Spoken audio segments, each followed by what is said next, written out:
بعد بلند صلوات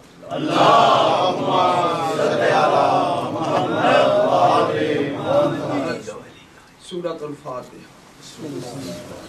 بسم اللہ الرحمن الرحیم، الحمد للہ رب العالمین، الرحمن الرحیم، مالک یوم الدین، ایاک نعبد و ایاک نستعین، صراط المستقیم، صراط الذین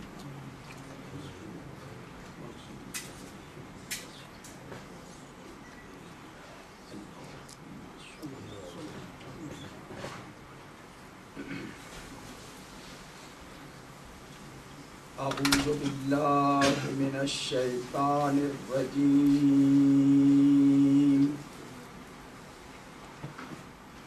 بسم اللہ الرحمن الرحیم، الحمد للہ رب العالمین، الصلاة والسلام على سید الانبیاء والمرسلین وآلہ الطیبین الطاہرین المعصومین وعلى اصحابہ المنتجبین، اما بعد فقد قال اللہ سبحانہ وتعالی فی کتابہ المبین وخطابہ المتین وقولہ الحق وہو اصدق الصادقین، بسم اللہ الرحمن الرحیم، یوم ندعو کل اناس بامامہم فمن اوتی کتابہ بیمینہ فاولئک یقرؤون کتابہم ولا یظلمون فتیلا، ومن کان فی ہذہ اعمی فہو فی الآخرۃ اعمی واضل سبیلا۔ صلوات اللہم صلی علی محمد وآلِ محمد۔ میرے محترم سامعین و ناظرین، برادران اسلامی و ایمانی، خواتین و حضرات، شیعہ سنی بھائیوں، خداوند قدوس اپنے پاک اور محکم کلام میں ارشاد فرماتا ہے، سورہ بنی اسرائیل، یوم ندعو کل اناس بامامہم، قیامت کے دن ہم ہر ایک انسان کو اس کے امام کے ساتھ بلائیں گے۔ فمن اوتی کتابہ بیمینہ، پھر جس کسی کو اس کا اعمال نامہ یعنی اس کی کتاب دائیں ہاتھ میں دی جائے گی، فَأُولَئِكَ يَقْرَؤُونَ كِتَابَهُمْ وَلَا يُظْلَمُونَ فَتِيلًا، وہ خوشی کے ساتھ اپنے اعمال نامہ کو پڑھیں گے، ان پر کوئی زیادتی نہیں ہوگی، وہ کامیاب اور بامراد ہیں۔ اس کے بعد ارشاد ہے، جس نے اپنے امام کو نہیں پہچانا جو اللہ اور رسول کی طرف سے معمول تھا، جس کی معرفت واجب تھی، اس نے غلط امام پکڑ لیا، تو اس کے لیے آیت ہے، وَمَنْ كَانَ فِي هَٰذِهِ أَعْمَىٰ، اور جو کوئی اس دنیا میں اندھا رہا، یعنی جس نے اپنے امام زمانہ کو پہچانا نہیں اور غلط امام کو اپنا لیا، تو وہ قیامت کے دن خسارے میں ہوگا، گھاٹے میں ہوگا، وہ اندھا ہوگا قیامت کے دن۔ وَمَنْ كَانَ فِي هَٰذِهِ أَعْمَىٰ فَهُوَ فِي الْآخِرَةِ أَعْمَىٰ وَأَضَلُّ سَبِيلًا، یعنی جو یہاں اندھا رہے گا آخرت میں بھی اندھا ہے۔ اور وہ پرلے درجے کا گمراہ ہے۔ میں نے آپ کی خدمت میں 2 آیتیں مسلسل بنی اسرائیل کی پڑھی۔ اس آیت کے عنوان سے میں گفتگو کروں گا اور اپنی تقریر کو گزشتہ تقریر کے ساتھ مربوط کرتے ہوئے واقعہ کربلا ہمارا مرکزی نقطہ ہے اور ہماری تمام تقاریر کا محور ہے امام حسین علیہ السلام کی ذات گرامی۔ بسم اللہ سبحان اللہ۔ مسئلہ امامت، ہاں شیعہ سنی دونوں بھائی ہیں، دونوں مسلمان ہیں، ایک اللہ، ایک رسول، ایک کتاب، ایک قبلہ، پھر اختلاف کہاں سے؟ توجہ سے سماعت فرمائیے گا، اختلاف کیوں ہے؟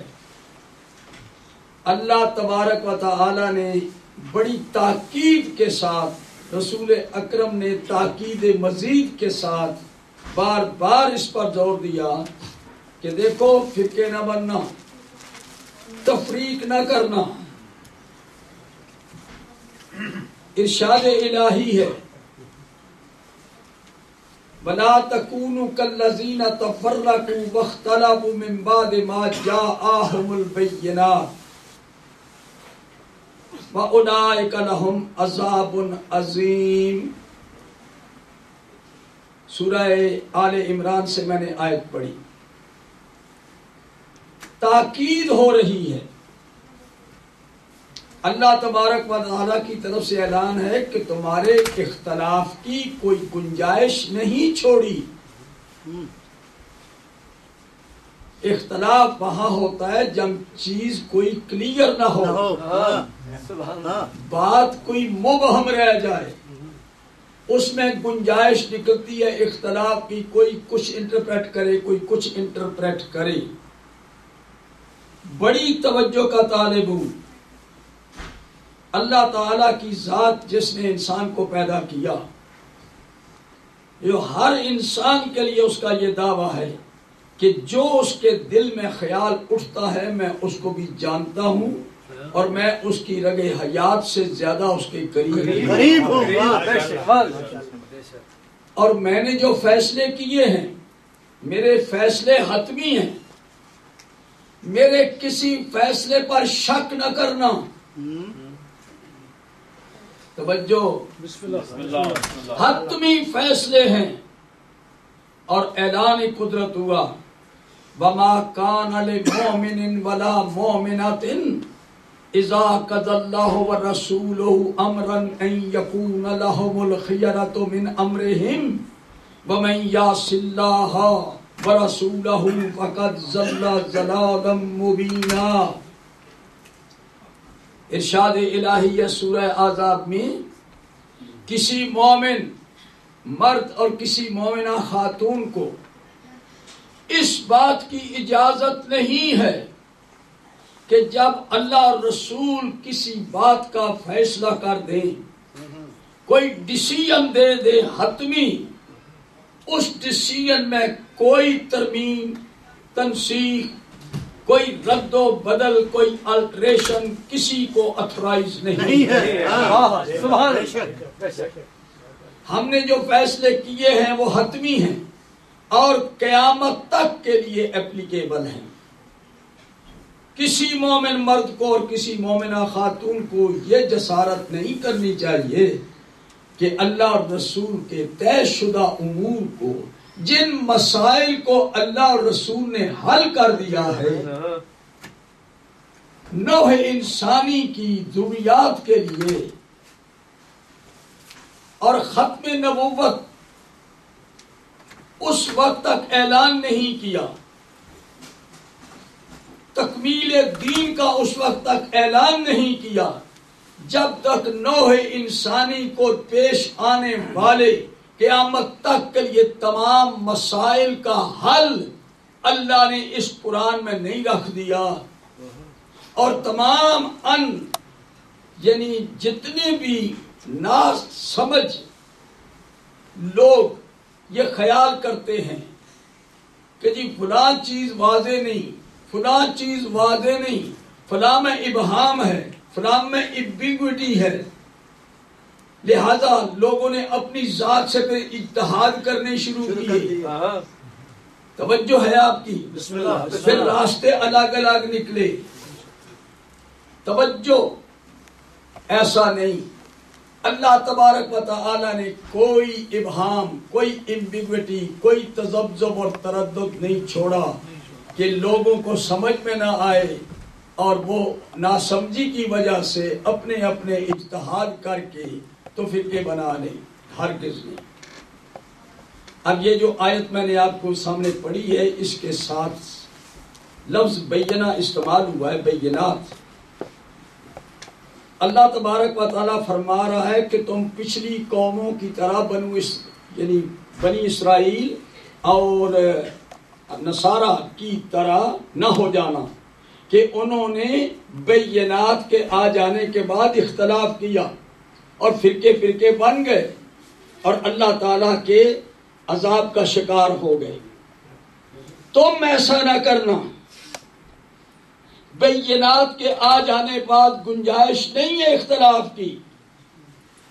توجہ ہے آپ کی؟ بسم اللہ۔ تو میں عرض کرنا چاہتا ہوں، جب اختلاف کی گنجائش نہیں اور حضور پاک نے بھی صاف لفظوں میں بتایا، دیکھو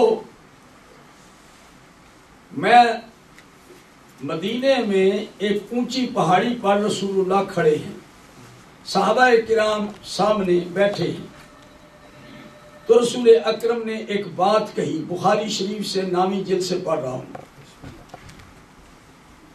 خطاب کر کے فرمایا جو میں دیکھ رہا ہوں کیا تم بھی دیکھ رہے ہو؟ حل رأیتم ما ارا، جو چیز میں دیکھتا ہوں کیا تم بھی دیکھ رہے ہو؟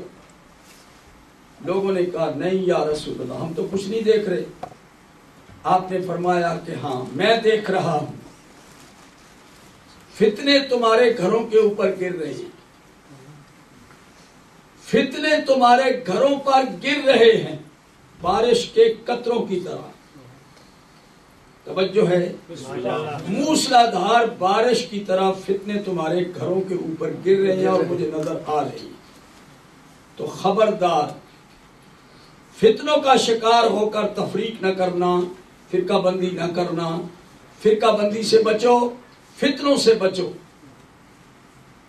لیکن مجھے نظر آ رہے ہیں، یہ فرمانے کے بعد آپ نے اس کے بعد پھر اس کا علاج بتا دیا، تم فتنوں کا شکار ہو جاؤ گے، اور وہ مقام بھی بتا دیا کہ فتنہ کہاں سے اٹھے گا۔ ابھی میں اس کو ڈسکلوز نہیں کرنا چاہتا، فتنے کے مقامات بھی بتا دیے پوائنٹ آؤٹ کر کے، خبردار اس سے بچ کے رہنا۔ پھر آپ نے فرمایا ہاں اگر ایسا ہو جائے، فَإِذَا كَانَ ذَلِكَ، جب تم فتنوں کا شکار ہو جاؤ، اختلاف ہو جائے اور آپس میں لڑنے کی نوبت آ جائے، تو پھر اللہ اور رسول کی طرف رجوع کرنا۔ مسلمان کا خون دوسرے مسلمان پر حرام، لا ترتدوا بعدی کفارا یضرب رقاب بعض یضرب بعضکم رقاب بعض، خبردار ایک دوسرے کی گردن مار کر کافر نہ ہو جانا۔ مسلمان کی تعریف یہ ہے، المسلم من سلم المسلمون من لسانہ و یدہ، مسلمان وہ ہے جس کے ہاتھ سے دوسرے مسلمان محفوظ رہیں، جس کی زبان سے محفوظ، ہاتھ سے محفوظ۔ مسلمان کا خون حرام ہے۔ اگر تمہارے اندر اختلاف پیدا ہوتا ہے تو ہم اس اختلاف کا علاج بتاتے ہیں، خبردار مسلمان کو تلوار سے نہ قتل کرے۔ آپ نے فرمایا سباب المسلم کفرن، سباب المسلم فسقن وقتالہ کفرن۔ یہ میرے سامنے بخاری کا ایکسٹریکٹ ہے، میں اس سے حدیث پڑھ رہا ہوں، جتنی بھی حدیثیں آپ پڑھ رہا ہوں۔ لا ترجعوا بعدی کفارا یضرب بعضکم رقاب بعض، خبردار تم الٹے پاؤں پھر نہ جانا، تم کافر نہ ہو جانا آپس میں جنگ کر کے۔ مسلمان کو جنگ نہیں کرنی چاہیے، فتنوں سے بچو۔ یہ تاکید کرنے کے بعد آپ نے فرمایا یہ کنز العمال ہمارے بھائیوں کی مشہور کتاب ہے، حدیث کا بہت بڑا خزانہ ہے، یہ 11ویں جلد ہے کنز العمال کی۔ اب میں یہ اس سے حدیث پڑھنے لگا ہوں۔ حضور پاک نے یہ فرمایا کہ میں دیکھ رہا ہوں سَتَكُونُ مِن بَعْدِي فِتْنَةٌ، ان قریب میرے بعد فتنے کھڑے ہو جائیں گے، فتنے ہوں گے۔ فَإِذَا كَانَ ذَلِكَ، جب ایسے فتنے کھڑے ہو جائیں تو فوراً فَالْزَمُوا عَلِيِّ بْنِ أَبِي طَالِبٍ، فتنوں کے دوران علی ابن ابی طالب کو پکڑ لینا، فَإِنَّهُ فَارُوقٌ بَيْنَ الْحَقِّ وَالْبَاطِلِ،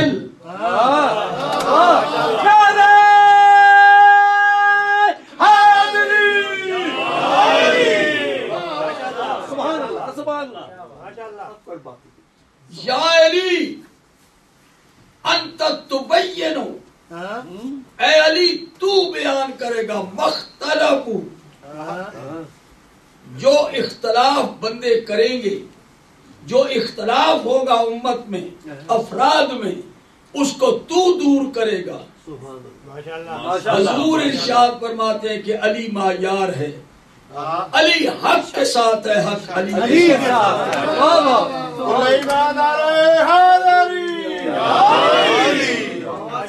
یہ معیار ہے امیر المومنین کی ذات گرامی۔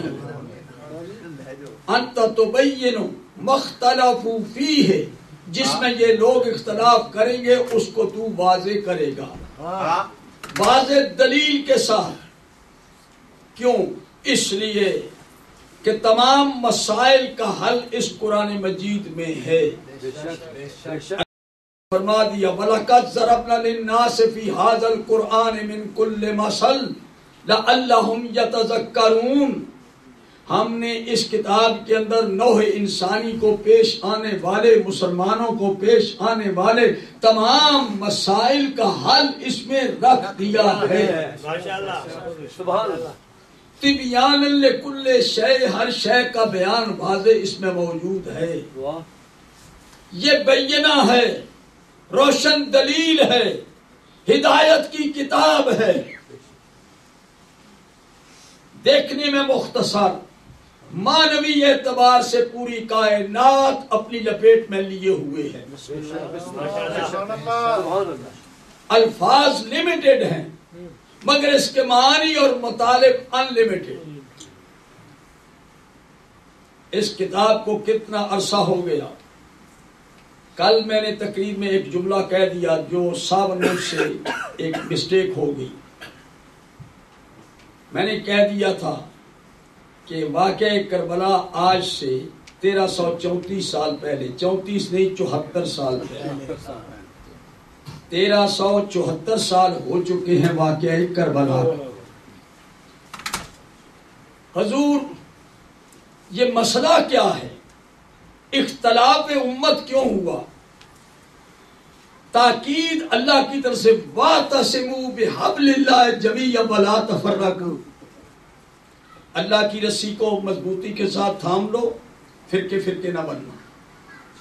وَاذْكُرُوا نِعْمَتَ اللَّهِ عَلَيْكُمْ إِذْ كُنْتُمْ أَعْدَاءً فَأَلَّفَ بَيْنَ قُلُوبِكُمْ فَأَصْبَحْتُمْ بِنِعْمَتِهِ إِخْوَانًا، اللہ کی نعمت کو اپنے اوپر یاد کرو، تم آپس میں لڑ رہے تھے، دشمن تھے، اللہ کی اس نعمت کی بدولت تم شیر و شکر ہو گئے، آپس میں بھائی بند ہو گئے۔ اب اس یونٹی کو، اس وحدت کو، اس بردر ہوڈ کو مینٹین رکھنا۔ توجہ ہے؟ تم دوزخ کے کنارے پر کھڑے تھے، گرنا چاہتے تھے، میں نے بچا لیا۔ كَذَلِكَ يُبَيِّنُ اللَّهُ لَكُمْ آيَاتِهِ لَعَلَّكُمْ تَهْتَدُونَ۔ اللہ تبارک و تعالیٰ فرماتے ہیں کہ ہم نے ہر ایک چیز کھول کھول کے تمہارے لیے بیان کر دی ہے، اپنی آیتیں کھول کھول کے بیان کر دی، بینات واضح کر کے بیان کر دیے، تمہارے اختلاف کی گنجائش نہیں ہے، جہاں امکان تھا ایک گنجائش تھی وہ میں کلیئر کرنا چاہتا ہوں، صلوات پڑھے بلند آواز سے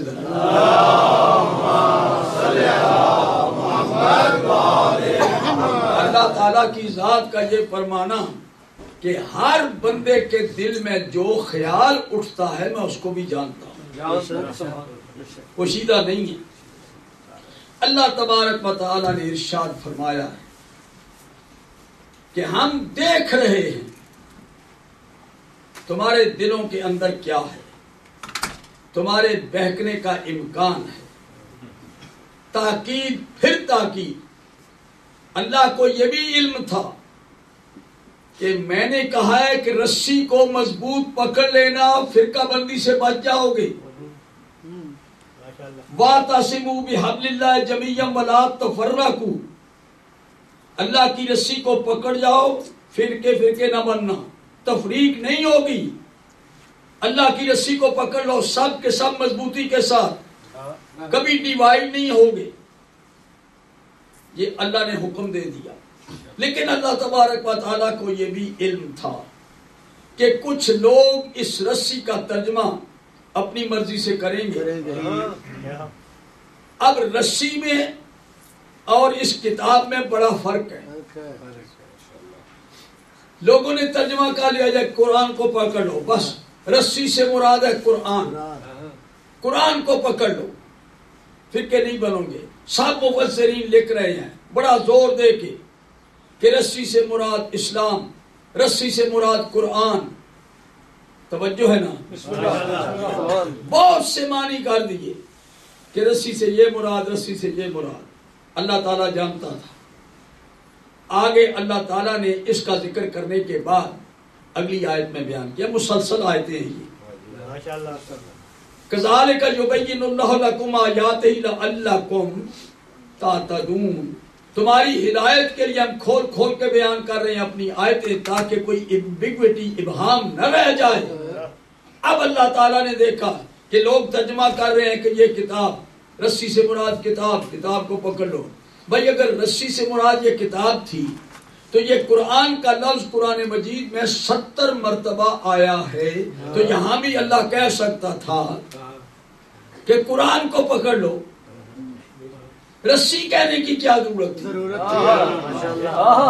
اس کتاب کو پکڑ لو، اس قرآن کو پکڑ لو۔ لفظ کتاب بھی آ چکا ہے، کم از کم 120-25 مرتبہ لفظ کتاب آیا، اس کے لیے 70 مرتبہ لفظ قرآن آیا، تو اللہ تعالیٰ قرآن اور کتاب کہہ سکتا تھا۔ سمجھ آ گئی؟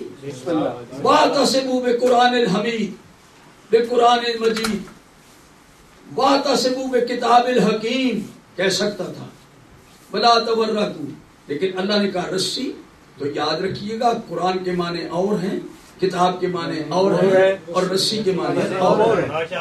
لیکن اللہ جانتا تھا کہ کچھ لوگ مکر کریں گے اور اس کو قرآن کو مراد لیں گے، تو یاد رکھیے گا قرآن سب کے پاس ہے، لیکن ہم فرقوں میں بٹ گئے۔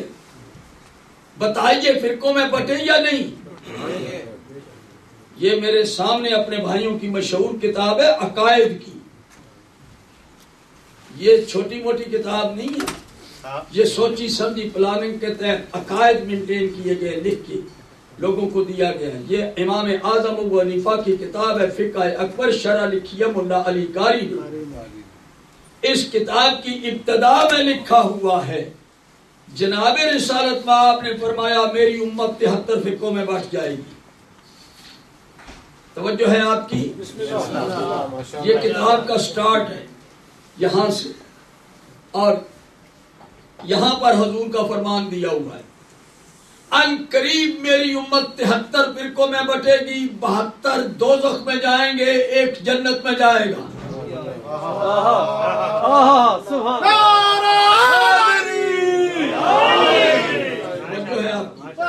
یہ عقائد کی کتاب ہے، اس میں اپنا عقیدہ بیان کیا گیا ہے۔ بڑی سوچی سمجھی اسٹڈی کے بعد، مطالعے کے بعد، کہ 73 فرقوں میں میری امت بٹے گی، 72 جہنم میں جائیں گے، ایک جنت میں جائے گا۔ صحابہ نے پوچھا یا رسول اللہ وہ جنت میں جانے والا کون ہے؟ اس کی پہچان بتائیے۔ حضور نے اب جواب دیا۔ اب جواب سننا اور پھر آپ اندازہ کرنا کہ کیا آج اس زمانے میں ایک مومن، ایک نوجوان اس جواب سے مطمئن ہو سکتا ہے؟ حضور نے جب یہ کہہ دیا کہ 73 ہوں گے، ایک جنت میں جائے گا، 72 جہنم میں جائیں گے، تو رسول اللہ سے پوچھا گیا کہ یا رسول اللہ وہ کون ہے جنت میں جانے والا خوش نصیب؟ آپ نے فرمایا ما انا علیہ واصحابی اليوم۔ اب آپ بتائیں یہ کون سا فرقہ ہے؟ توجہ ہے آپ کی؟ ما انا علیہ واصحابی اليوم، کون سا فرقہ آپ مراد لیتے ہیں؟ کیا کچھ سمجھ میں آتا ہے فرقہ؟ دوسری روایت میں حضور نے فرمایا الجماعہ، الجماعہ۔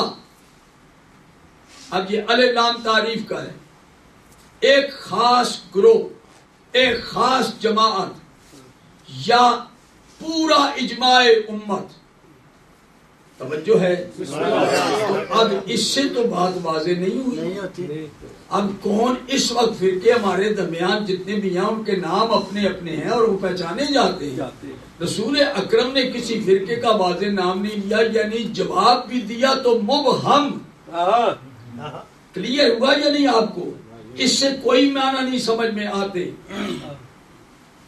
اب میں آپ کی خدمت میں پیش کرنا چاہتا ہوں، حضور نے یہ کہا ہے کہ 73 فرقوں میں بٹو گے،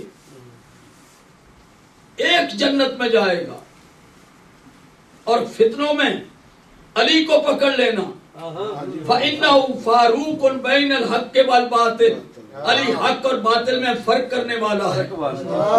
علی حق کے ساتھ ہے، حق علی کے ساتھ ہے۔ علی قرآن کے ساتھ ہے، قرآن علی کے ساتھ ہے۔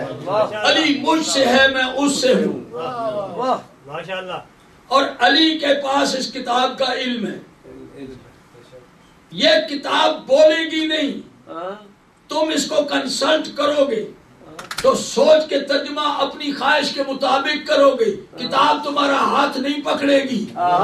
اور یہی وجہ ہوئی کہ قرآن ایک ہونے کے باوجود ترجمے مختلف۔ توجہ ہے؟ اب اس کا جو صحیح رسول اکرم نے جواب دیا ہے وہ لوگوں نے نہیں لکھا، یعنی ایک واضح چیز کو مبہم بنا کے اتنا اس کو مبہم کر دیا ہے کہ لوگ آج تک نہیں فیصلہ کر سکے کہ 73 میں سے کون جنت میں جائے گا، اور رسول اللہ نے واضح کیا ہے۔ حضور پاک فرماتے ہیں یا علی انت وشیعتک فی الجنہ۔ کچھ سن رہے ہیں یا علی انت وشیعتک فی الجنہ، اے علی تو اور تیرے شیعہ جنت میں جائیں گے۔ علی حق ہے، علی علیہ السلام کو جو فالو کرے گا، علی علیہ السلام کی تعلیمات پر عمل کرے گا، علی علیہ السلام سے دین کو لے گا، علی علیہ السلام کے پیچھے چلے گا، علی علیہ السلام کا محب جب آئے گا میدان معاشر میں تو یوم نادو کل اناس بامامہم، ہر آدمی اپنے اپنے امام کے ساتھ آئے گا۔ تو جنہوں نے علی کو امام بنا لیا، حسن کو امام بنا لیا، حسین کو امام بنا لیا، وہ اپنے ائمہ کے ساتھ خوش ہوں گے، اور جنہوں نے ان کو چھوڑ کر اور امام بنائے، جیسے ان کا حشر وہی ان کے ائمہ کا حشر ہوگا۔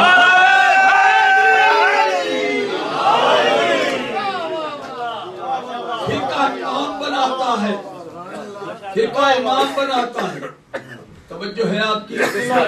جب رسول اکرم نے یہ کہا اور آپ نے تمام کتابوں میں لکھا، تمام مفسرین نے اپنی تفاسیر میں لکھا، تفسیر در منصور میں لکھا، تفسیر روح المعانی میں لکھا، تفسیر کبیر فضل الدین رازی نے لکھا، اور تفسیر جتنے بھی ہیں، تفسیر مدری میں لکھا، جتنی بھی تفسیریں ہیں سب میں لکھا ہوا ہے اس آیت کے ذیل میں کہ لوگوں تفریق نہ کرو، فرقے فرقے نہ بننا دوسری قوموں کی طرح، یہود و نصارہ کی طرح۔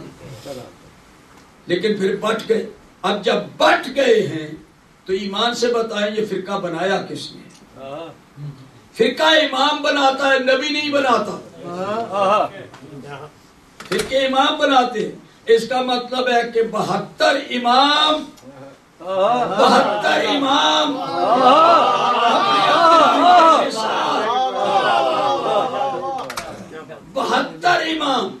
حق کا امام ایک ہے، 72 جہنم میں لے جانے والے ہیں۔ تو حق کا امام کون ہے جنت میں لے جانے والا؟ حضرت ابو بکر رضی اللہ عنہ فرماتے ہیں، یہ میرے پاس سوائے کے مور کا ہے، حضرت ابو بکر علیہ السلام، حضرت ابو بکر رضی اللہ عنہ کا قول پیش کر رہا، حق کا امام کل ایمان نعرہ صفحہ نمبر 126 سے پڑھتا ہوں۔ سوائے کے مور کا احمد ابن حجر مکی بہت بڑے محدث ہیں اہل سنت والجماعت کی، یہ لکھ رہے ہیں لا یجوز احد الصراط الا من كتب له علی الجواز۔ کوئی آدمی پورے صراط کو عبور نہیں کر سکے گا جب تک کہ علی کے ہاتھ کا ٹکٹ نہیں ہوگا۔ یہ ٹکٹ علی دیں گے، یہ یاد رکھیے گا، اور علی ٹکٹ اس کو دیں گے۔ پہلے علی علیہ السلام سوال کریں گے، پوچھیں گے، علی نہیں پوچھیں گے، ملائکہ پوچھیں گے۔ نماز کا سوال، روزے کا سوال، حج کا سوال، زکوٰۃ کا سوال، 4 سوال کیے جائیں گے قیامت کے دن میدان عمل میں۔ 5واں سوال ولائے آل محمد، ولائے آل محمد کا سوال ہوگا۔ اگر ولا کا پازیٹو جواب ہو گیا تو پھر نماز بھی قبول، روزہ بھی قبول، حج بھی قبول، اور ساری زکوٰۃ بھی قبول۔ اگر ولائے آل محمد میں فیل ہو گئے تو یہ سارے اعمال رد ہو جائیں گے۔ منصب امامت میں شاہ اسماعیل شہید دیوبندی اس نے لکھا ہے منصب امامت کے اندر، یہ ان کی کتاب ہے، پرشین کے اندر لکھی ہوئی ہے، اوریجنل اردو ترجمہ بھی اس کا ملتا ہے، کہ قیامت کے دن اللہ تبارک و تعالی علی علیہ السلام کی ولایت کا سوال کریں گے۔ اب اس میں آیت دے دی ہے وَقِفُوهُمْ إِنَّهُمْ مَسْئُولُونَ، ان کو روکو، ان سے ہم نے سوال کرنا ہے۔ یہ نماز، روزہ، حج، زکوٰۃ کا حساب پورا دے کے آگے چلے۔ توجہ ہے آپ کی؟ سوال پڑھے بلند آواز سے ذرا اللہم صلی علی محمد نعرہ تکبیر، اللہ اکبر، نعرہ رسالت، نعرہ حضور نبی کریم ارشاد فرماتے ہیں کہ علی ٹکٹ دیں گے، کوئی آدمی علی کے ٹکٹ کے بغیر پولیس رات کو عبور نہیں کر سکے گا۔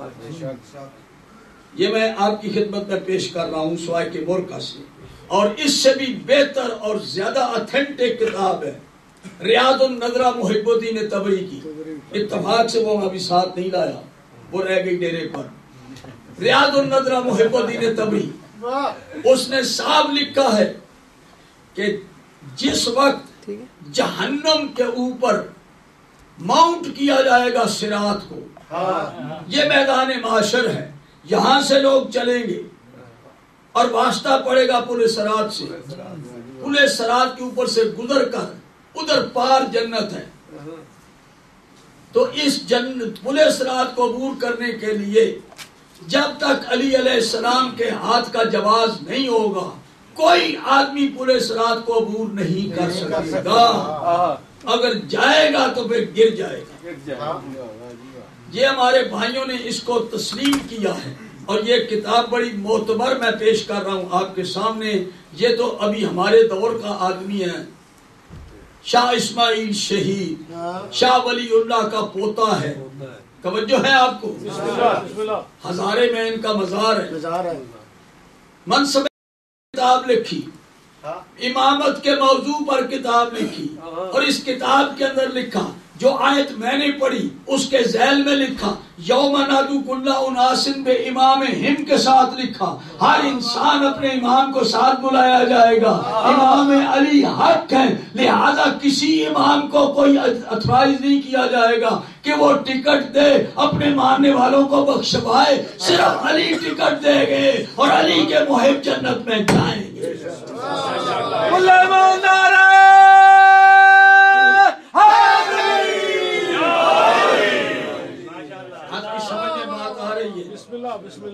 دیکھیے فرقے بن گئے، 73 بن گئے، ماننا پڑے گا، تو بنانے والے امام ہیں۔ اب یہ جن اماموں نے فرقے بنائے ہیں یہ قیامت کے دن جب اب ان کی مدد نہیں کر سکیں گے، اللہ تبارک و تعالی سورہ بقرہ میں آیت نمبر 166 اور 167 میں فرما رہا ہے کہ یہ منظر اللہ تعالی نے دکھایا ہے کہ اس کو پڑھ کے حالات کو اپنے آپ کو سنوار لو، اور امام دیکھ کے پہچان کے پکڑ لو، امام اس کو بناؤ کہ کل سفارش کر سکے، حال میں کمی ہو تو شفاعت بھی کر سکے، شفاعت کر سکے، غلط کو نہ بنانا۔ اب اماموں کا ذکر قرآن مجید میں آ گیا، اللہ تبارک و تعالی نے بتا دیا امام 2 قسم کے ہیں، ایک اللہ کے بنائے ہوئے امام، اللہ کی مشیت کے مطابق اس کے فرمان کے مطابق ہادی امام ہیں، اور دوسرے گمراہ کرنے والے، ارشاد الہی ہو رہا ہے وَجَعَلْنَا مِنْهُمْ أَئِمَّةً يَهْدُونَ بِأَمْرِنَا، ہم نے ان میں سے کچھ کو امام بنایا جو ہمارے امر کے مطابق ہدایت دیتے ہیں۔ اس کو سمجھنے کی کوشش کریں، یہ کن اماموں کا اعلان ہو رہا ہے؟ اللہ کی ذات کہہ رہی ہے وَجَعَلْنَا مِنْهُمْ، ان میں سے کچھ کو ہم نے بنایا، وَجَعَلْنَا مِنْهُمْ أَئِمَّةً،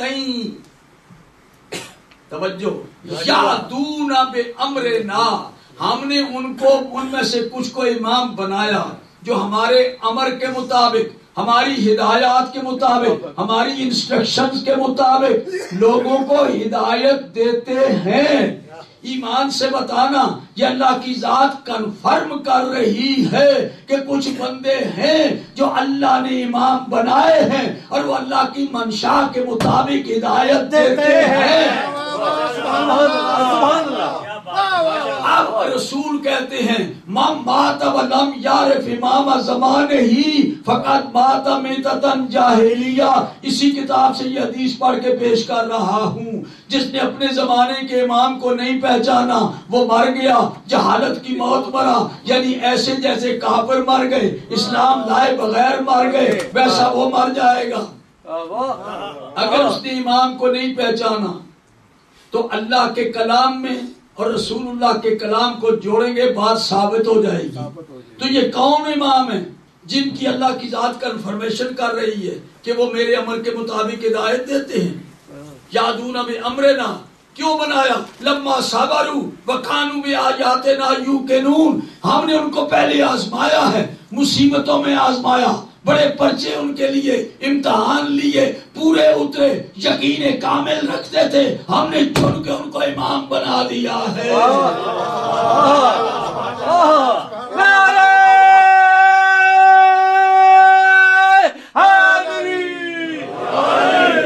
اب سنیے، شیعہ سنی دونوں بھائی، مین ڈیفرنس، اختلاف اسی بات کا ہے۔ توجہ ہے، ہمارے بھائی ڈنکے کی چوٹ ٹی وی کے اوپر للکار للکار کے کہتے ہیں، میں دست بستہ بات کرتا ہوں کہ رسول اللہ نے کسی کو امام نہیں بنایا، رسول اللہ نے کسی کو خلیفہ نہیں بنایا، یہ کام امت کے سپرد کر دیا۔ بڑے بڑے سکالر، شیخ الاسلام ڈنکے کی چوٹ کہتے ہیں اللہ نے نہ کسی کو وسیع بنایا رسول اللہ نے کسی کو نہ وصی بنایا، نہ اللہ رسول نے کسی کو امام بنایا، نہ اللہ رسول نے کسی کو خلیفہ بنایا، تو پھر کس نے بنایا؟ خلیفہ کون بنائے گا؟ امام کون بنائے گا؟ جی پبلک۔ یہ ہماری ڈیوٹی ہے، بڑے فخر کے ساتھ، بہت اچھی بات ہے۔ تو یہی ہم دونوں بھائیوں میں بنیادی اختلاف ہے۔ توجہ ہے نا؟ بڑے ٹھنڈے مزاج سے اس مسئلے کو سمجھیے گا۔ جناب آپ نے اب امام تو ہیں آپ کے، اب یہ شرافی اکبر میں آپ کہہ رہے ہیں کہ امام کا مسئلہ بہت امپورٹنٹ ہے۔ صلوات پڑھیں ذرا بلند آواز سے۔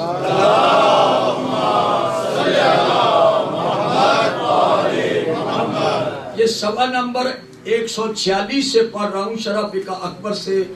مسئلہ نصب الامام، اپوائنٹمنٹ آف امام، یہ مسئلہ ہے۔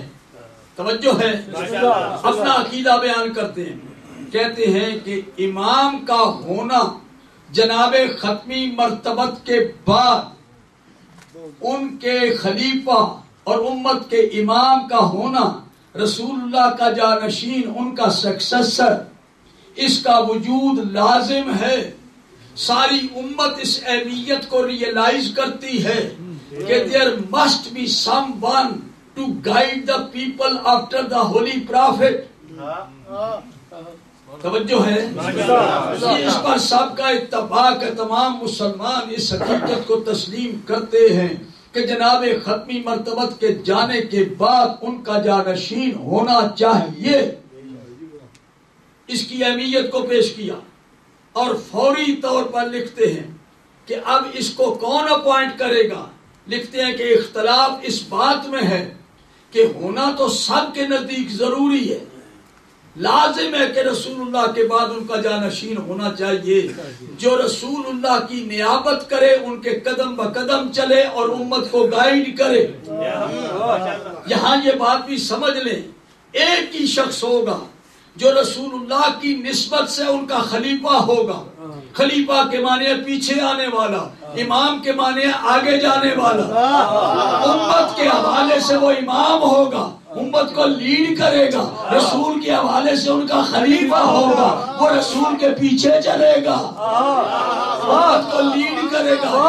ایک ہی شخصیت ہے، رسول کے چھوڑے ہوئے کاموں کو جاری رکھے گا، رسول کے نقش قدم پہ چلے گا، جو رسول کی پالیسی ہے اس کو اپنائے گا، وہ صحیح جانشین ہوگا، ایک ذرا برابر بھی تبدیلی نہیں کرے گا۔ لفظ خلیفہ کا اطلاق ہی اس بندے پر ہوگا جو رسول اللہ کے چھوڑے ہوئے کاموں کو جاری رکھ سکے، رسول اللہ کے نقش قدم پہ چلے، جو اللہ اور رسول کے حکم کو سمجھتا بھی ہو، عمل بھی کرتا ہو، پھر وہ امت کی امامت کا اہل ہوگا۔ اگر خود رسول اللہ کی پیروی نہیں کرتا تو یاد رکھو وہ امت کو نہیں گائیڈ کر سکتا۔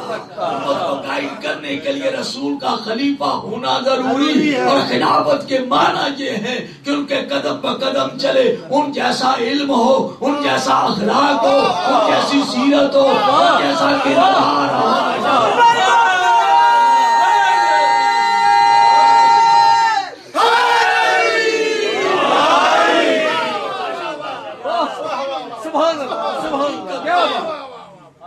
خلیفہ کی ضرورت رسول اللہ کے نائب کی، کہتے ہیں اس کی احساس سب کو ہے، لیکن کون بنائے گا اس کو؟ یہ ہمارے برادران اسلامی و ایمانی شرافی اکبر میں اپنا عقیدہ بیان کرتے ہیں، اور اسی کو ہم ٹی وی کے اوپر سنتے ہیں، اسی کو بیان کرتے ہیں وہ بھی، کہ بنانا اللہ رسول کا کام نہیں، اللہ اور رسول نے یہ پبلک کے سپورٹ کر دیا۔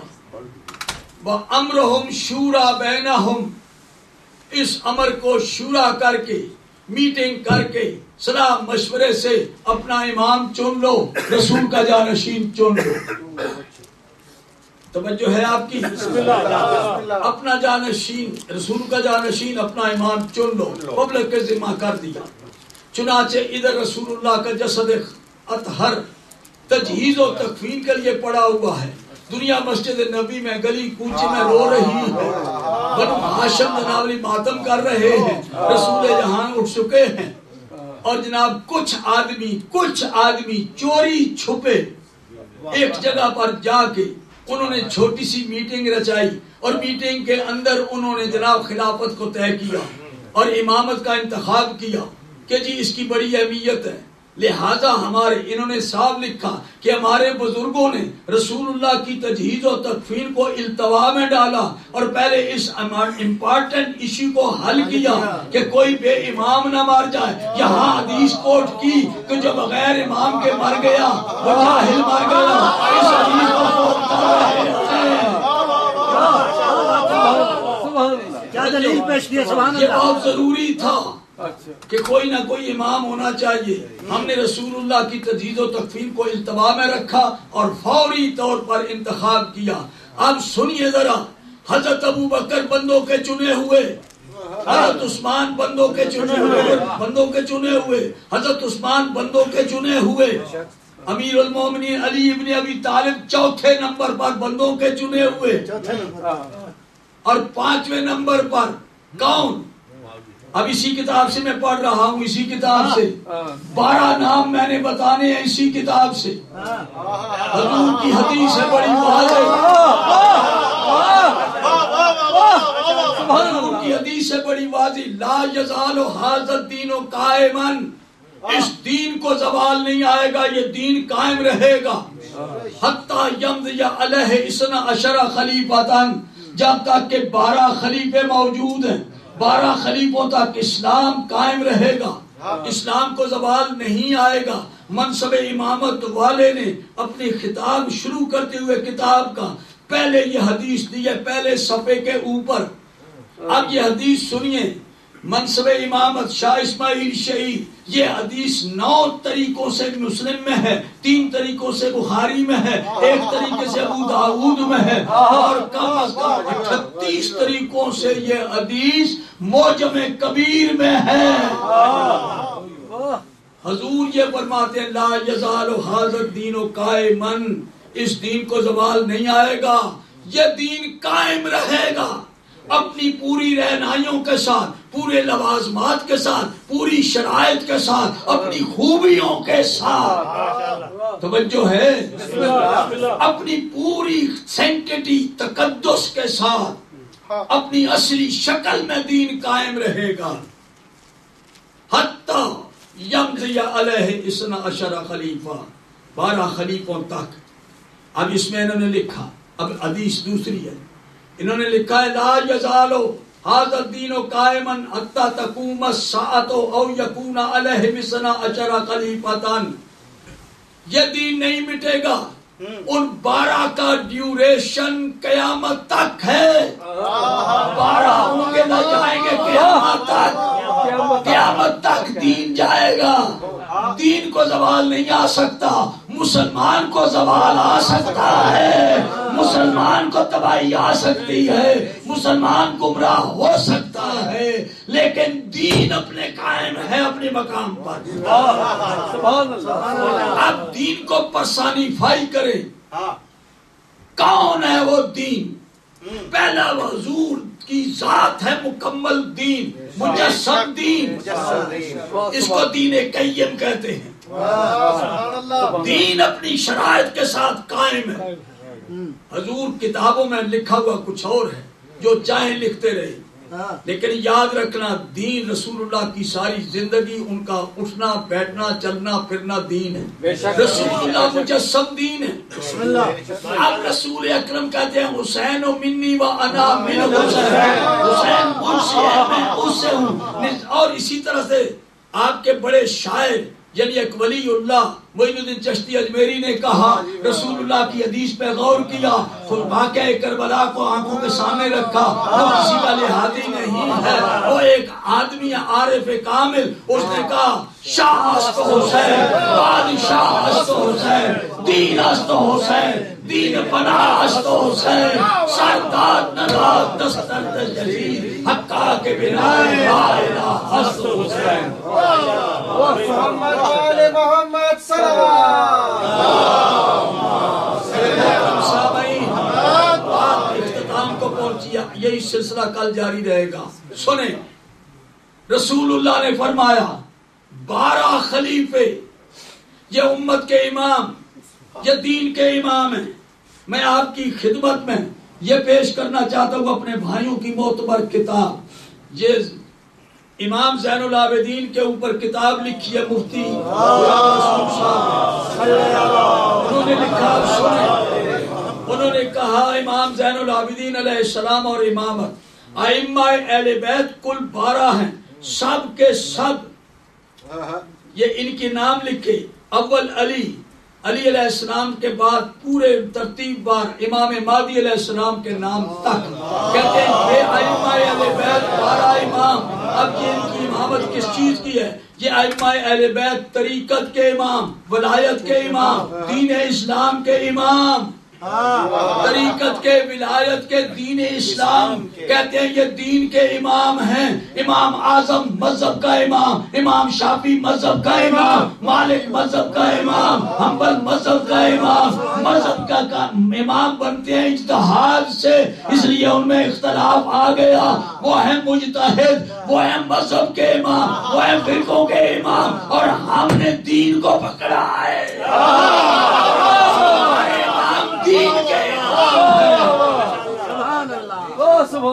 امام حسین دین ہے، وہ دین کے امام ہیں. اب آپ فہرست بنائیں گے تو 12 یہ تو ہیں اللہ رسول کے بنائے ہوئے امام. مفتی صاحب نے ڈنکے کی چوٹ لکھا ہے کہ یہ اللہ رسول کے بنائے ہوئے ہیں اور ان کے دلائل موجود ہیں. یہ دین کے امام ہیں، طریقت کے امام ہیں، شریعت کے امام ہیں. یہ رسول اللہ کے علم کے وارث ہیں، یہ دین کے. اور باقی انہوں نے کہا باقی ہیں مجتہد، انہوں نے اجتہاد کیا. وہ بادشاہوں کے زیر سرپرستی جیسا خلیفہ جیسا بادشاہ اس کی مرضی کے مطابق فتوے دیتے رہے، سندیں لیتے رہے امامت کی. وہ بنے مذہب کے امام. تو آپ بتائیے ہمارے ان 12 میں سے نہ کوئی شافعی ہے، نہ کوئی مالکی ہے، نہ کوئی حنبلی ہے، نہ کوئی حنفی ہے. محمد وعلى محمد صلی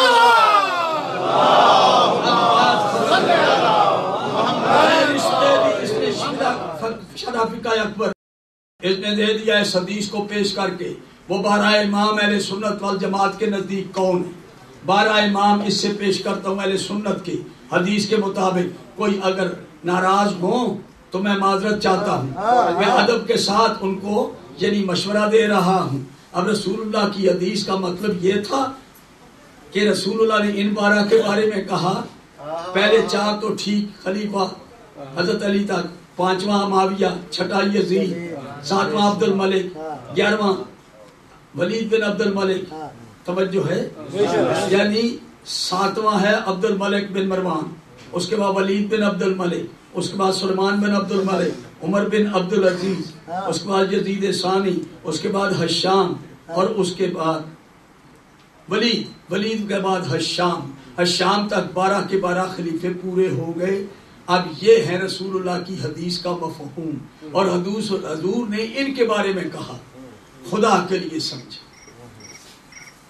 یہ بادشاہ آ رہے ہیں مروان کی اولاد، ساری کتابوں میں لکھا ہوا ہے. تاریخ الخلفاء میں یہی 12 نام ہیں، فتوائے کے مورکہ میں یہی 12 نام ہیں، اور شبلی نعمانی نے سیرت النبی میں یہی 12 امام دیے.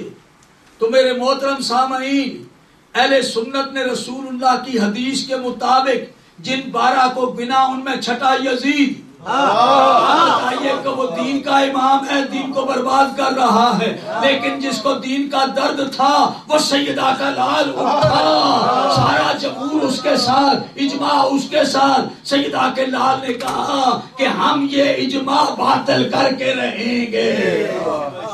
یہ خلافت کا مفہوم نہیں ہے. امام حسین علیہ السلام کو دربار میں ولید نے بلایا، یزید کا خط آیا ہے. سیدہ کے لال کو پتا چلا، مسجد میں تھی، قاصد آیا کہ آپ کو گورنر نے بلایا ہے.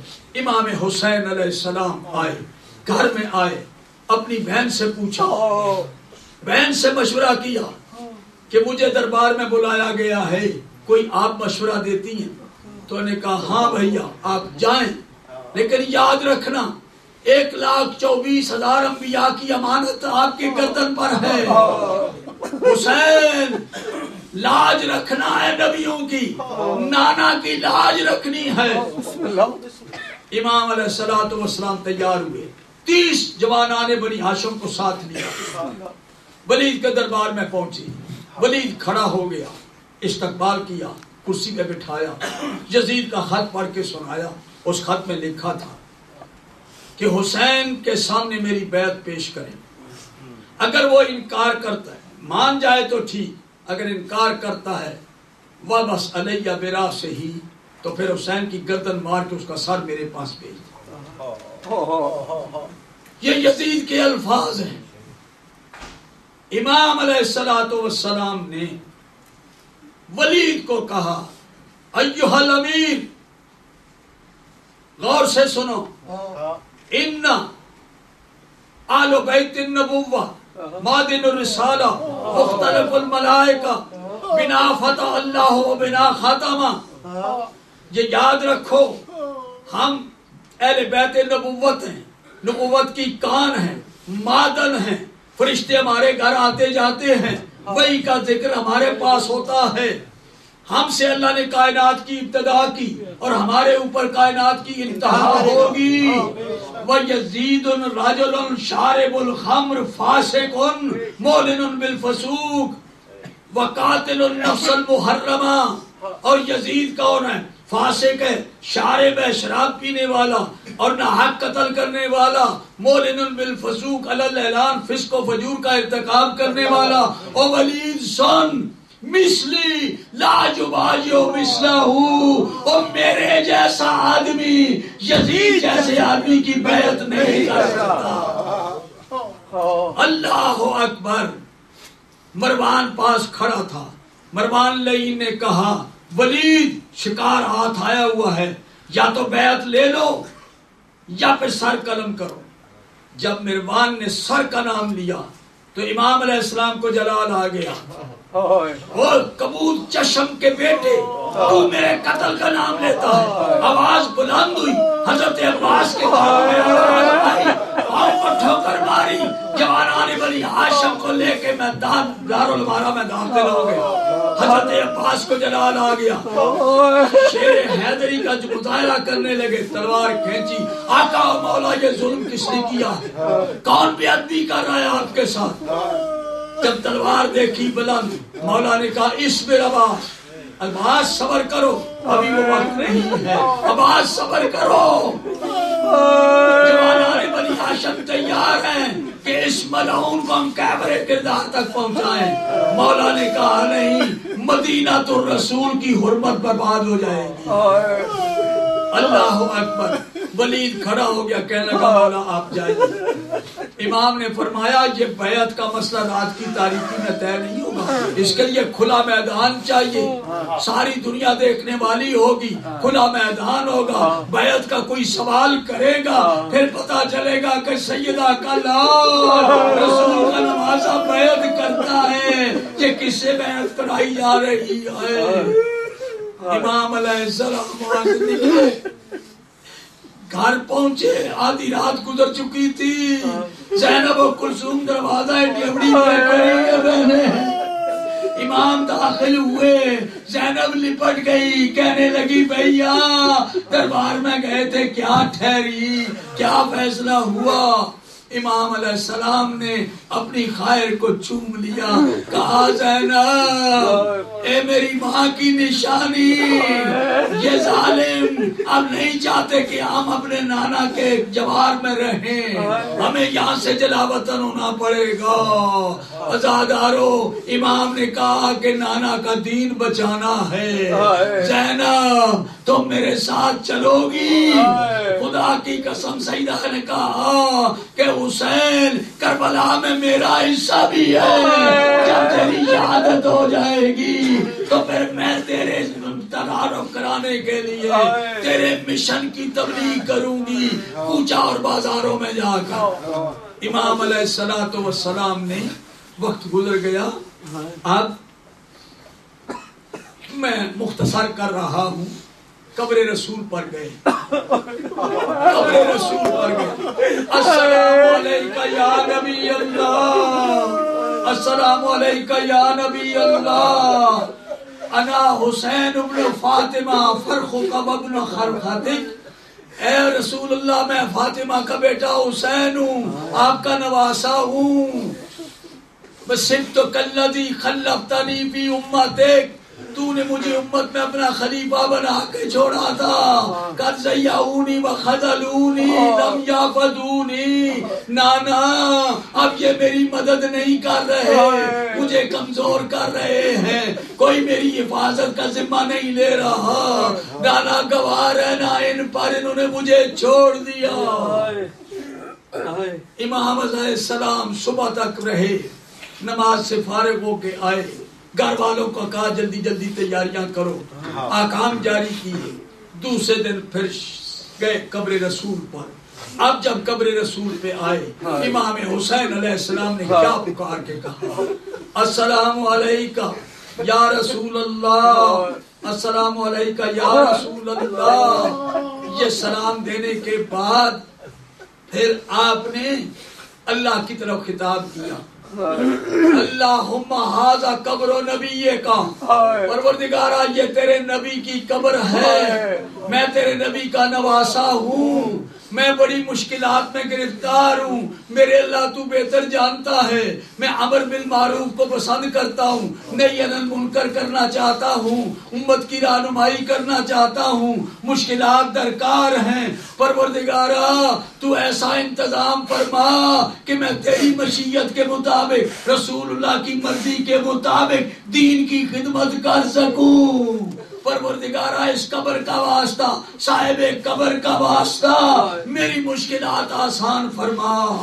یہ جملے آپ کہہ رہے تھے، رونے لگے، چیخ چیخ کے قبر رسول پر گر پڑے. آپ کو نیند آ گئی، سو گئے تھے. جب سو گئے تو کیا دیکھا؟ خواب میں رسول اکرم آئے اور آپ کے دائیں بھی آپ کے فرشتے، بائیں بھی فرشتے ہیں، فرشتوں کی جماعت کے ساتھ امام علیہ السلام آئے رسول اکرم اور کہا حسین، میرے لال حسین، آج میں تمہاری مدد کے لیے آیا ہوں. خواب کے اندر آپ نے فرمایا، رسول اللہ کے قدموں پہ گر کے کہنے لگے کہ نانا جان مجھے دنیا کی طلب نہیں ہے، مجھے قبر میں بلا لیجیے. رسول اللہ نے کہا نہ بیٹا، انی لأراک مرملا بدمائک مذبوحا باربلا.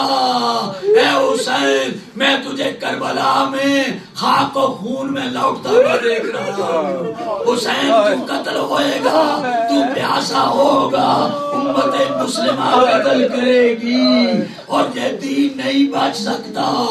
میرے لال تمہیں جانا پڑے گا، علی تیرا انتظار کر رہے ہیں، تیری ماں تیری منتظر ہے، حسن تیرا منتظر ہے. ادادارو جاگے آئے، میں نیند کی. جب خواب کہا کے گھر بیان کیا، تمام بیویوں میں قرآن بپا ہو گیا. آپ نے تیاریاں شروع کی. الا لعنت اللہ علی قوم الظالمین وسیعلم الذین ظلموا ای منقلب ینقلبون. پروردگار عالم بطفیل محمد و آل محمد علیہ السلام ہماری آج کی اس مجلس کو اپنی بارگاہ میں قبول فرما. جتنے مومنین مومنات اس مجلس میں شریک ہیں ان سب کی دینی دنیاوی شرعی حاجات کو بھرنا. میرے اللہ بیماروں کو شفائے کاملہ صحت عاجلہ عطا فرما، جو پریشان ان کی پریشانیاں دور فرما. میرے اللہ جو لوگ بے روزگار ہیں روزی کا سامان مہیا فرما. جو مومنین مومنات حج و زیارات کے مشتاق ہیں حج و زیارات کے شرف سے مشرف فرما. میرے اللہ ہمارے بچوں کو نیک بنا، تعلیمات آل محمد علیہ السلام سے بہرمند فرما.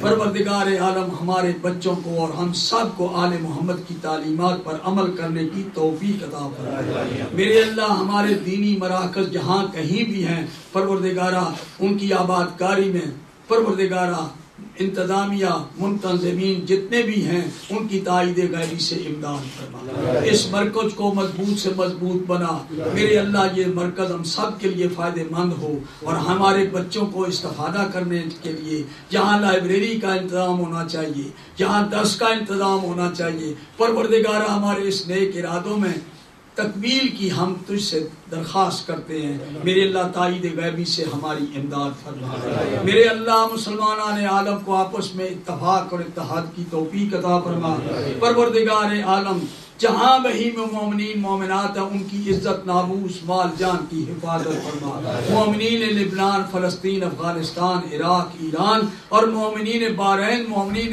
یمن مومنین شام مومنین پارا چنار کرم ایجنسی ڈیرہ اسماعیل خان اور خصوصاً کراچی کے مومنین، کوئٹہ کے مومنین، ہزارہ قوم کے جتنے مومنین، پروردگار عالم ان کی تائید غیبی سے امداد فرما، مذہب حقہ کو دن دوگنی رات چوگنی ترقی ہو، اسلام کا بول بالا ہو، کفر مغلوب ہو، امام زمانہ کا جلد ظہور ہو۔ ربنا تقبل منا انکا انت السمیع العلیم بحق محمد وآلہ الطیبین الطاہرین المعصومین، اللہم صلی علی محمد وآل محمد۔ ماتم حسین یا حسین